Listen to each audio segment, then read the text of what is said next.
Well, I mean, there are natural fits here. I mean, clearly, so when you look at the portfolios that I've assigned, so public finance, value for money, this is something that Roy Clinton was already doing, and education and training and culture is something that Edwin was doing.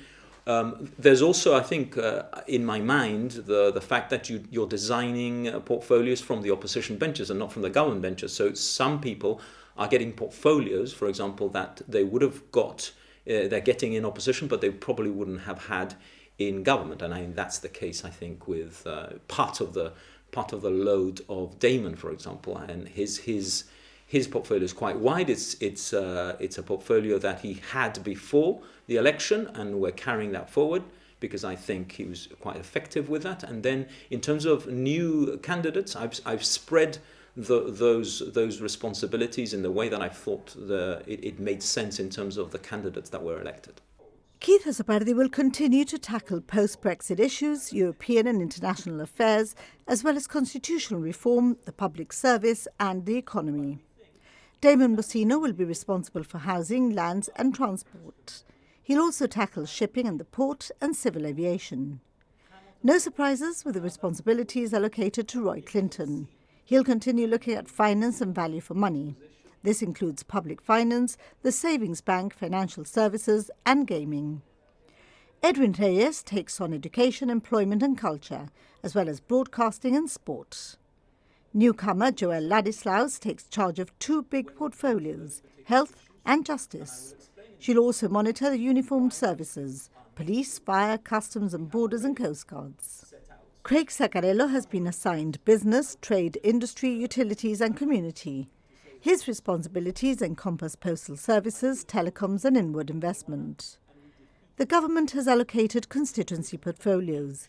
These will not be mirrored by the GSD, but Craig Saccarello takes charge of a new responsibility, community and civic engagement. We're not going to carve up Gibraltar into specific areas in terms of individual responsibilities, but we've taken a view for a long time now. We've been doing outreach, district Wednesdays, beach Wednesdays, and now I've given Craig a specific responsibility for community and civic engagement, and how I see that pan out is that he will have that special responsibility to make sure that we have that engagement and participation with the public at different levels. We're already doing that, but there's someone in the team who will have that delegated responsibility. Again, no surprises with the responsibilities assigned to newcomer Trish Sanchez, who takes on care and opportunity.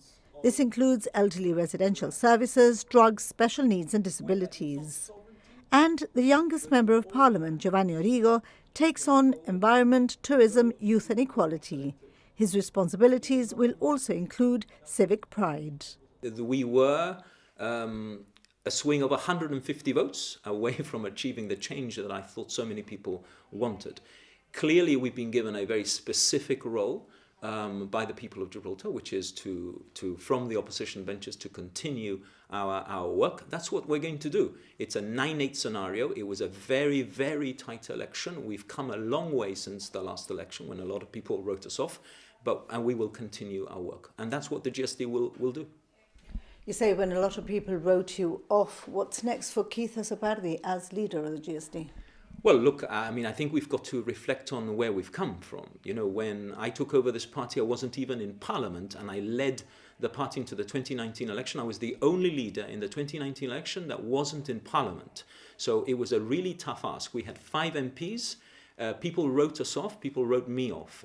We've gone from 5 MPs to the cusp of victory. We were 150 votes away from winning this election. I think we've got to recognize the advances we have made. Have they been enough? No, of course not. Because people wanted change. We wanted to deliver change to this community, and we fell short. I think the important thing now is to continue our work, continue building our message and understanding that we provide that alternative, strong alternative to the government, and that's the way forward.